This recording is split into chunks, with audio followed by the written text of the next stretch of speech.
I finally got around to playing Final Fantasy XVI, and I think some of the issues people had are not as bad as it sounded.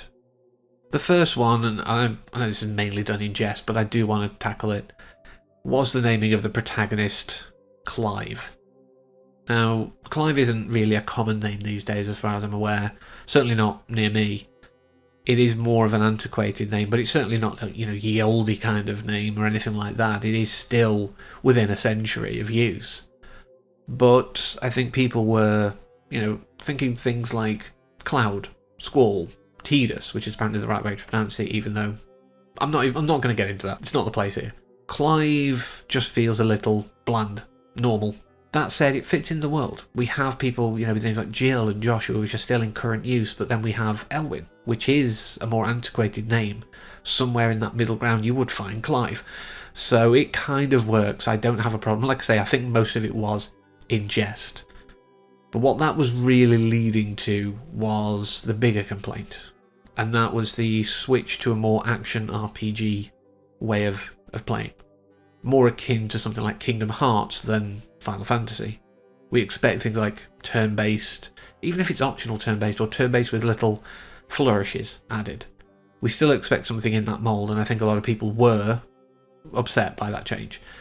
I didn't mind it so much. I think in 15 it was okay, but I don't have an issue. I don't think Final Fantasy has to exist literally as a very finite way of playing. I think development and progression is always welcomed, and I don't think it was awful. I enjoyed playing it. I did play it with the assists because I'm not an action RPG kind of person, even though I'm saying I don't mind it. The idea of having to memorize thousands of different combos is too much for me, but being able to just press X and it'll do the best attack. And still having some control, I can still choose to do other moves, I still choose what gear, I still choose what abilities, I still choose what icons. But the core of it, I can just hit X and not worry too much. And I enjoyed it on that level. One of the things I found difficult to enjoy, though, was elements of the story. I think one of the big things that happened with Final Fantasy XIII in particular was people saying it's very linear. And about, 2/3, 3/4 of the way through the game, suddenly you can do stuff.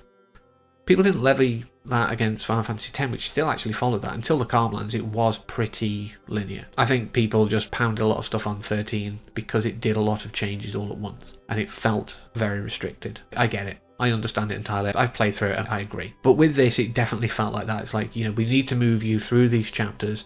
You'd occasionally be able to do little side quests, but sometimes the map would be completely locked off, apart from the one place they wanted you to go. There's some railroading towards certain elements. And I didn't like that so much. I do think in something like this, that's one of the things I think of Final Fantasy that I feel is a core part. And that is that exploration, that ability to do a bunch of stuff on top, but still be able to play the story if you don't want to. It did feel very much like it was like, right, we're going to railroad you through the first, third of the game, then open up a bit, then close you down, then open up. It just felt very stop-start. I'm the kind of person who, once I can see, a new hunt's up or a new side quest is up, I want to go and do it. So all of a sudden you have this massive story beat, and I'm like, right, I'm just going to go and help this guy with an order of whatever. And that applies, obviously, in all open world and RPG kind of things, where all of a sudden, the world's falling apart, but you've got time to help this garlic farmer plant onions or whatever to try and diversify.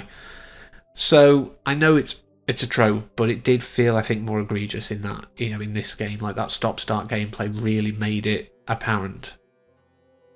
From what I know, you can only miss stuff early on, like some of the side stuff early on, the minimal amount that there is. That's the only really missable stuff. Once you're properly adult Clive, you're not going to be locked out of stuff until the end. But I still liked to do it as it came, and I think, like I say, it did cause some pacing issues.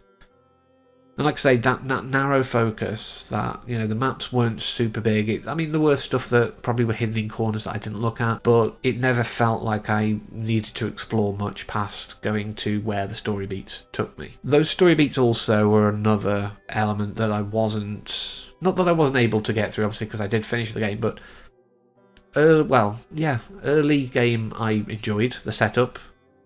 Mid game, which is basically anywhere from hour 20 to about hour 50 odd, did feel a bit of a slog at times. I had to rewatch cutscenes. I was just zoning out. I have had stuff going on, so that might be a factor, but still, it wasn't holding my attention, and that's not a good thing. But then in the last sort of third or so, maybe quarter, I did pick up again, and I was like, oh, this is fun. I got back into it. But that middle section really just dragged. And my almost stubborn nature that once I start a game, if something has latched onto me, I need to complete it. There's plenty of games I've dropped in like the first hour because it just hasn't grabbed me, but if I'm in hour 5 and I'm like, oh, mechanically it's not working, I'll probably come back to it. I've done reviews where I've said that with Persona series and things like that.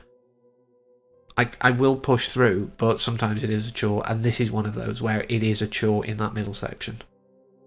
But if you can get through it, this is a fun experience. Allow yourself to be separated from the trappings of Final Fantasy is turn-based, it's party-based, etc.